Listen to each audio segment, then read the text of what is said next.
Hello friends, good morning. তো তোমরা সবাই কেমন আছো? আশা করছি অনেকটাই ভালো আছো। আর আমরাও বাড়ির সকলে সবাই অনেক ভালো আছি। তো সকালবেলায় টুকিটাকি কাজ সেরে এখন চলে এলাম জামা কাপড় ভেজাতে, কারণ রোজকার মতো তো আমাকে প্রতিদিনই কিছু কাজ করি বা না করি আমাকে জামা কাপড় ধুতেই হয়। তো মাঝে মাঝে কুড়েমি করে একদিন বন্ধ দিই, কিন্তু প্রায় দিনই আমাকে জামা কাপড় ধুতে হয়। তো জামা কাপড়গুলো আমি ঠেসে ভিজিয়ে নিচ্ছি। আর আমি না একটু জল কম হলে কাচতে পারি না, আর আমি সব কিছু একসঙ্গেই ভিজিয়ে রেখে দিই। আর ওই দুটো একটু জল কম পড়েছিল, যার জন্য আর ভেজাইনি, সাইডে রেখে দিয়েছিলাম। তো জামা কাপড় নিয়ে ছাদে চলে এসেছিলাম। ছাদে একটু রোদ আছে, বেশ রোদে বসে কেচে আমি ধুয়ে বেশ রোদে দিয়ে দিয়েছি। আর এখানে অশ্মি বই পড়ছিল, আর সারা ছাদে তারে দেখো আমি জামা কাপড় মেলে দিয়েছি। আর এদিকে দিয়ে দিয়েছি জল রোদে আমাদের স্নানের জন্য। তো এখন তো ছাদের কাজগুলো কমপ্লিট হলো। তো ছাদের কাজ তো কমপ্লিট করলে হবে না, আমাদের তো চারিদিকে সামলাতে হয়। তো তারপর ছাদের কাজটা কমপ্লিট করে নিচে গেলাম। নিচে গিয়ে রান্নাটা সারতে হবে। তো রান্নাটা আমার হয়ে গেছে, তো রান্নাটার ভিডিওটা করিনি।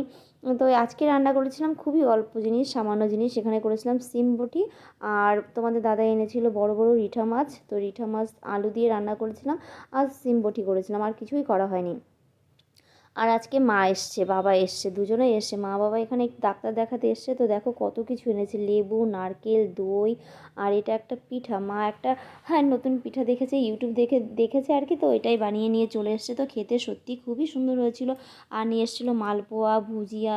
তো মা বাবার মন বোঝোই তো, যতই দিক বা যাই করুক, মানে দেওয়ার মনটা আর যায় না। তো আমি এখানে কিছু সবজি বাজারও করে নিয়ে এসেছিলাম।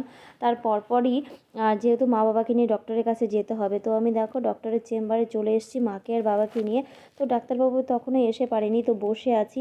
আর এদিকেও কয়েকজন এসে ওষুধ নেওয়ার জন্য দাঁড়িয়েছিল। তো ইতিমধ্যেই ডক্টরবাবু ঢুকে গেছিলো। তো বাবাকে একটু চেক আপ করে নিচ্ছে, কারণ বাবার লিভারটা না একদমই মানে ভালো নেই শুনছি, মানে ইনফেকশন ধরা পড়েছে একটু। তাও বাড়িতে চলে এসেছিলাম। আর এসে দেখো একটু অশ্মি আর আমি লুডো খেলছি। তো অশ্মি বলছে, মা আমি আর তুমি একটু লুডো খেলি। তো আমার লুডো খেলতে একদমই ইচ্ছা করছিল না, তো বলছে মা একটু খেলো না। তো ওর খুশির জন্য একটু লুডো খেলতে বসে পড়েছিলাম। তো খেলতে বেশ মজাই লাগছিলো। তো অশ্মিকে আমি 4 গুটিতে হারিয়ে দিয়েছিলাম, খুব হাড্ডাহাড্ডি করে। তো যাই হোক, লুডো খেলা হয়ে গেছে। তো রাতে তো খাওয়া দাওয়া করতে হবে। তো রাতে খাওয়া দাওয়ার জন্য ভাবলাম বাবা তরকা খেতে ভালোবাসে, তো একটু তরকা নিয়ে আসি আর একটু বাটার নান রুটি নিয়ে আসি। তো আমি, মা আর আরও বেরিয়ে পড়েছি।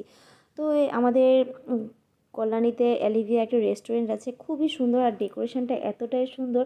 তো সব জিনিসের মানে দামগুলো একটু আমাদের মতো মধ্যবিত্ত ঘরের, মানে একটু দাম বেশি। আর ডেকোরেশনটা তো খুবই সুন্দর। তো এটা হচ্ছে একটা লতানো গাছ, যেটা দেখতে খুবই সুন্দর লাগছিল। আর এখানে যেন কার বার্থডে সেলিব্রেট করা হয়েছে, তো আরও বারবার বেলুন নেওয়ার জন্য খুবই দুষ্টুমি শুরু করে দিয়েছিল। আর এখানে দেখো এই ফুলগুলো না প্লাস্টিকের না, এটা একটা গাছ, কেমন যেন লতার মতো। তো ফুলগুলো নিচে ঝুলে পড়েছে, এতটাই সুন্দর লাগছিল। আরও তো বারবার ধরছে আর খেলা করছে। আর এদিকে আমাদের বাটার নানের যে রুটির অর্ডার দিয়েছিলাম দেরি হচ্ছিল। তো আমরা যখন অ্যালিভিয়াতে যাই, তো এটা প্রথমে চেয়ারটা চোখে পড়েনি, তো দেরি হচ্ছিল বলে আমি আরুকে নিয়ে একটু বাইরে দাঁড়িয়েছিলাম। তো আরু দেখো এই চেয়ারটার ওপর উঠে বসে খেলা শুরু করে দিয়েছে। তো একটু খেলতে থাকুক আর আমাদের খাবারটাও আসুক। তো আজকের মতো ভিডিওটা বন্ধুরা এই পর্যন্তই করছি। যদি ভিডিওটা ভালো লাগে তাহলে প্লিজ পাশে থেকে